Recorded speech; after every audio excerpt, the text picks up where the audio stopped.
सोमवती अमावस्या की आप सभी को मंगल शुभकामनाएं। सोमवती अमावस्या के दिन सुहागिन महिलाएं व्रत धारण करती हैं और पीपल की पूजा करती हैं। पीपल की परिक्रमा की जाती है। इसके साथ ही तुलसी की पूजा और परिक्रमा की जाती है। पीपल और तुलसी में जल अर्पित करना चाहिए और धूप दीप नैवेद्य से पीपल और तुलसी की पूजा की जाती है। चावल, चंदन, सिंदूर, फूल, प्रसाद, वस्त्र, दक्षिणा, मौली और रोली, ये सभी चीज़ें तुलसी और पीपल में अर्पित की जाती हैं। 108 की संख्या में फल या सब्जियां या मिठाई इत्यादि कोई भी वस्तु लेकर पीपल को और तुलसी को अर्पित करके और इसी के साथ 108 बार परिक्रमा की जाती है। 13 चीज़ें सोमवती अमावस्या के दिन ब्राह्मणों को दान भी दी जाती हैं। और इस प्रकार से विधि विधान से सोमवती अमावस्या के दिन पीपल की पूजा करने के बाद सोमवती अमावस्या की कहानी सुनी जाती है।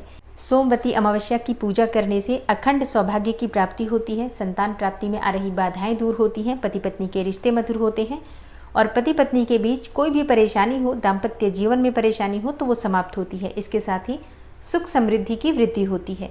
और हाँ, आज के दिन अगर आप सोमवती अमावस्या की कथा मात्र भी सुनते हैं तो इतने मात्र से भी अखंड सौभाग्य की प्राप्ति होती है और हर प्रकार की कामना पूर्ण होती है। सोमवती अमावस्या की कथा। पौराणिक कथा के अनुसार एक साहूकार के 7 बेटे थे, 7 बहू और 1 बेटी थी। साहूकार के घर एक जोगी भिक्षा मांगने आता था। जोगी को साहूकार की बहू भिक्षा देती थी तो वो ले लेता था, लेकिन जब बेटी देती थी तो वो भिक्षा नहीं लेता था और कहता था कि बेटी सुहागन तो है पर उसके बाद में दुहाग लिखा है। जोगी की यह बातें सुनकर बेटी को चिंता होने लगी और उसका शरीर भी कमजोर होने लगा। एक दिन उसकी माँ ने पूछा कि बेटी, तुम इतने दिनों से इतनी कमजोर क्यों दिखाई देती हो? तब उसने बताया कि माँ, एक जोगी भिक्षा मांगने आता है जो कहता है कि बेटी है तो सुहागन, लेकिन इसके नसीब में दुहाग लिखा है, अर्थात दुख लिखा है। यह बात सुनकर उसकी माँ ने कहा कि कल मैं सुनूंगी। अगले दिन जब जोगी भिक्षा लेने आया तो उसकी माँ चुप कर बैठ गई। जब बेटी भिक्षा देने लगी तो जोगी ने वही बात फिर से बोली। इतनी बात सुनकर उसकी माँ बाहर निकल कर आई और बोली, एक तो हम तुम्हें भिक्षा देते हैं और तू ऊपर से हमें गाली देता है। तब जोगी बोला कि मैं गाली नहीं देता, जो कहता हूँ सच कहता हूँ। इसके भाग में यही लिखा है, वही मैं कहता हूँ। माँ ने जोगी से कहा कि तुम्हें यह पता है कि इसके भाग्य में दुहाग लिखा है, तो ये भी बता दो कि कैसे दूर होगा। तब जोगी बोला कि 7 समुंदर पार एक सोना धोबन रहती है जो सोमवती अमावस्या का व्रत करती है। अगर वह आकर अपना फल दे दे तो इसका निवारण हो सकता है, नहीं तो विवाह होते ही इसके पति को सर्प डस लेगा। यह बातें सुनकर माँ बहुत रोने लगी और सोना धोबन की तलाश में जाने लगी। चलते चलते रास्ते में तेज धूप पड़ने लगी तो साहूकारनी एक पीपल के पेड़ के नीचे बैठ गई। उस पीपल के पेड़ में एक गरुड़ पक्षी का घोंसला था जिसमें गरुड़ का छोटा सा बच्चा रहता था। साहूकारनी को घोंसले के पास एक सर्प अर्थात सांप जाता दिखाई दिया तो उसने उस गरुड़ के बच्चे को बचाने के लिए उस सांप को मारकर ढाल के नीचे रख दिया। जब गरुड़ और पंखनी आए तो घोंसले के पास खून देखकर क्रोधित हो उठे और साहूकारनी को चोंच मारने लगे। तब साहूकारनी बोली कि मैंने तो तुम्हारे बच्चे की जान बचाई है, यह सर्प तुम्हारे बच्चे को डसने वाला था तो मैंने इसे मारकर गिरा दिया। गरुड़ ने सर्प की ओर देखकर कहा कि तुमने हमारे बच्चे की जान बचाई है, अब तुम्हें जो मांगना है मांगो। तब साहूकारनी बोली कि मुझे 7 समुंदर पार सोना धोबन के घर छोड़कर आओ। गरुड़ ने साहूकारनी को अपनी पीठ पर बैठाकर 7 समुंदर पार सोना धोबन के घर छोड़ दिया। वहां जाकर साहूकारनी ने सोचा कि सोना धोबन को कैसे राजी किया जाए। सोना धोबन के 7 बेटे और बहू थे। उसकी 7 बहुएं काम को लेकर रोज लड़ाई करती थी और काम भी नहीं करती थी। रात को जब सब सो जाते तो साहूकारनी सोना धोबन के घर जाती और घर का सारा काम करती। गायों को नहलाती, घर की सफाई करती, रसोई का काम करती, चौका बर्तन करती, आटा पीसती, कपड़े धोती, पानी भरती और दिन होने से पहले चली आती।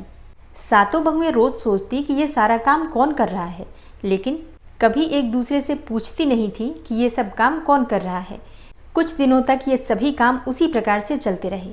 तब एक दिन धोबन ने अपनी बहुओं से पूछा कि तुम आजकल लड़ती भी नहीं हो और काम भी ठीक कर रही हो। तो बहुओं ने कहा कि सासू जी, काम तो हमें ही करना पड़ता है, चाहे हम लड़कर करें या राजी से करें, इसलिए लड़ाई करने का क्या फायदा।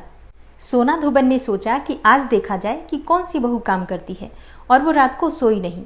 उसने देखा कि रात को एक स्त्री आई और पूरा काम करके जाने लगी। तो सोना धोबन ने बोला कि तुम कौन हो और तुम्हें ऐसी क्या ज़रूरत है जो इतना काम कर रही हो। साहूकारनी ने कहा कि ज़रूरत है, तभी तो इतना काम कर रही हूँ। सोना धोबन ने पूछा कि तुम्हें क्या चाहिए। साहूकारनी बोली कि पहले मुझे वचन दो, तब बताऊंगी। सोना धोबन ने वचन देकर कहा कि अब बताइए। साहूकारनी बोली कि मेरी बेटी के भाग्य में दुहाग अर्थात दुख लिखा हुआ है, इसलिए आप मेरे घर चलकर उसे सुहाग दे दीजिए और उसे सोमवती कर दीजिए। तब सोना धोबन ने अपने बेटे और बहू से बोला कि मैं तो साहूकारनी के साथ जा रही हूँ, यदि पीछे से तुम्हारे पिताजी खत्म हो जाएं तो तेल घी के कूप में डालकर छोड़ देना। फिर दोनों जनी साहूकारनी के घर चली जाती हैं। साहूकार की बेटी का ब्याह होने लगा। दूल्हा फेरों में बैठ गया। सोना धोबन दूल्हे के घुटने के पास कच्चा करवा रखकर बैठ गई, उसमें दूध डाला और तात का तार लेकर बैठ गई। थोड़ी देर बाद सांप दूल्हे को डसने के लिए आया। सोना धोबन ने करवा आगे रखा और तार से बांध दिया, लेकिन दूल्हा तो डर के मारे ही मर गया। तब सोना धोबन ने टीके में से रोली निकाली, मांग में से सिंदूर निकाला, कोया मतलब आंख में से काजल निकाला और मेहंदी निकालकर छोटी उंगली से छींटे मारे। और सोना धोबन बोली कि आज दिन तक मैंने जितनी भी सोमवती अमावस करी है, उन सब का फल तो साहूकार की बेटी को लग जाए और आगे जो मैं सोमवती अमावस करूं वह मेरे बेटे को लगे। इतना कहते ही दूल्हा जीवित हो गया और सब सोमवती की जय जय बोलने लगे। सोना धोबन वापस जाने लगी। तब साहूकारनी बोली कि तुमने मेरे जवाई को नया जीवन दान दिया है, इसलिए तुम्हें जो इच्छा हो मांगो। वह बोली कि मुझे तो कुछ नहीं चाहिए, सिर्फ एक हांडी दे दो। वह हांडी लेकर चली जाती है और रास्ते में सोमवती आती है तो हांडी का 108 परिक्रमा करके पीपल के पेड़ के नीचे गाड़कर अपने घर आ जाती है। घर आकर देखती है कि उसका पति मरा हुआ तेल और घी के कूप में पड़ा है। तब उसने टीके में से रोली निकाली, मांग में से सिंदूर निकाला, कोया में से काजल निकाली और नुम्बा में से मेहंदी निकालकर चिटली उंगली से छींटे दिए और बोली, मैंने जो रास्ते में सोमवती की है उसका फल मेरे पति को लगे। इतना कहते ही उसका पति उठकर बैठ गया। घर का ज्योतिषी ब्राह्मण आया और बोला कि जजमान, सोमवती अमावस्या को मेरा क्या है, दक्षिणा तो दे। सोना धोबन बोली कि मुझे तो सोमवती रास्ते में आई थी तो कुछ भी नहीं किया, जो कुछ भी किया वह सब पीपल के नीचे ही गाड़ दिया, जाकर खोदकर निकाल लो। ज्योतिषी ब्राह्मण ने जाकर खोदकर देखा तो 108 और 13 सोने के चक्कर मिले। ज्योतिषी ब्राह्मण सबको घर ले आया और बोला कि ऐसी फेरी की है और मुझे बोल दिया कि कुछ भी नहीं किया। तब सोना धोबन बोली कि यह तो तुम्हारे ही भाग से हुआ है, इसलिए इसे अब तुम ही ले जाओ। ब्राह्मण बोला कि मेरी तो इसमें से चौथी पाती है, बाकी आपका मन हो उसे दे देना। सारी नगरी में बोल दिया कि सब सोमवती अमावस्या का व्रत कीजिए। हे सोमवती अमावस, जैसा साहूकार की बेटी को सुहाग दिया वैसा सबको सुहाग देना। सोमवती अमावस की कहानी कहने वाले को, सोमवती अमावस की कहानी सुनने वाले को और हुंकारा भरने वाले को और अपने पूरे परिवार को देना। प्रेम से बोलिए जय सोमवती अमावस्या। सोमवती अमावस्या के दिन प्रातःकाल ब्रह्म मुहूर्त में उठकर और नित्य कर्मों से निवृत्त होकर स्नान कर लीजिए। गंगा जल मिश्रित जल से आज स्नान करना चाहिए। फिर साफ स्वच्छ वस्त्र धारण करना चाहिए। अगर संभव हो तो नए वस्त्र धारण करने चाहिए, नहीं तो पुराने भी हों, धुले हुए हों, शुद्ध हों, इस बात का ध्यान रखिए। सुहागिन महिलाएं आज के दिन शुभ रंगों के वस्त्र धारण करके और 16 श्रृंगार करके पीपल की पूजा करती हैं। तो पैरों में महावर, हाथों में मेहंदी, चूड़ियाँ, सिंदूर, बिंदी, गजरा, जो भी आपसे हो सके उस प्रकार से श्रृंगार करके और पीपल की पूजा करने के लिए सभी सामग्री एकत्रित कर लीजिए। फिर घर के आसपास जहाँ भी पीपल का वृक्ष है वहाँ जाकर पीपल की विधि विधान से पूजा कीजिए। एक पात्र में थोड़ा सा गंगा जल डालकर उसमें थोड़ा सा कच्चा दूध डाल दीजिए। फिर जल से उस पात्र को भर दीजिए। थोड़ा सा शक्कर या फिर शहद डालकर जल को मीठा कर दीजिए। उसी में आपको पुष्प डालना है, थोड़े से अखंडित चावल के दाने डालने हैं और इसी जल को पीपल के वृक्ष में अर्पित कीजिए। इसके बाद पीपल की जड़ में हल्दी, रोली, अक्षत अर्पित कीजिए। और हाँ, सोना धोबन का चित्र आप चाहें तो बना सकते हैं या फिर मानसिक रूप से मन में सोना धोबन का ध्यान भी कर सकते हैं। चावल के आटे में हल्दी मिलाकर इसका एक घोल तैयार कीजिए। इसी से आप सोना धोबन का चित्र पीपल की जड़ में बना सकते हैं और अपनी 5 उंगलियों को उसी घोल में डुबाकर 5 बार या 7 बार पीपल की जड़ पर थापे दिए जाते हैं, अपनी उंगलियों के निशान लगाए जाते हैं। इस प्रकार से पीपल की पूजा में आपको ये कार्य भी करना होता है। फिर फल, मिठाई इत्यादि भोग स्वरूप पीपल की जड़ में अर्पित की जाती हैं। आप चाहें तो सुहाग की 16 सामग्रियां अर्पित कर सकते हैं या अपनी इच्छा के अनुसार जितना भी आपके पास उपलब्ध हो, जैसे कि सिंदूर, बिंदी, मेहंदी या चूड़ियाँ, इस प्रकार से जितनी भी चीज़ें आपके पास उपलब्ध हो उतनी चीज़ें पीपल की जड़ में सोना धोबन के निमित्त अर्पित की जाती हैं। आप चाहें तो वस्त्र भी अर्पित कर सकते हैं। मतलब जितनी सामग्री आपके पास हो उसी के अनुसार विधि विधान से सोना धोबन की पीपल के वृक्ष की पूजा कर लीजिए। अब इसके बाद पीपल की परिक्रमा की जाती है। तो कच्चा सूत परिक्रमा के लिए आपको चाहिए और आप जितनी संख्या में परिक्रमा करना चाहते हैं, जैसे आज के दिन 108 परिक्रमा करनी चाहिए, लेकिन अगर आप नहीं कर पाते हैं 108 परिक्रमा तो अपने हिसाब से आप चाहें तो 11 या 21 परिक्रमा भी कर सकते हैं, 7 बार भी परिक्रमा कर सकते हैं। मतलब जितनी संख्या में आपको परिक्रमा करना है उसी के अनुसार कच्चा सूत ले लीजिए, या फिर आप चाहें तो कलावा ले सकते हैं और उसी धागे को लपेटते हुए और गिनती करने के लिए आप कोई भी सामग्री ले लीजिए, जैसे कि आप चने ले सकते हैं या फिर मूंगफली के दाने ले सकते हैं, सुहाग की सामग्री ले सकते हैं। मतलब जितनी संख्या में आपको परिक्रमा करना है उतनी संख्या में सामग्री गिनकर रख लीजिए और एक एक सामग्री अर्पित करते हुए और हर बार की आपको परिक्रमा पूरा करना है। अपने हाथ में सिंदूर रखिए। जितनी बार आप परिक्रमा करेंगे तो जहाँ पर आप परिक्रमा शुरू करते हैं वहीं पर आने के बाद हर बार सिंदूर से पीपल की जड़ में तिलक करते हैं और वही उंगली अपनी मांग में भरी जाती है। तो जितनी बार आप परिक्रमा करेंगे उतनी बार आप अपनी मांग में सिंदूर लगाएंगे और पीपल की जड़ में भी लगाएंगे। इसी प्रकार से परिक्रमा आप पूरा कर लीजिए। फिर वहीं बैठकर आप चाहें तो कथा सुन सकते हैं या फिर कथा आप चाहें तो घर में भी आकर सुन सकते हैं।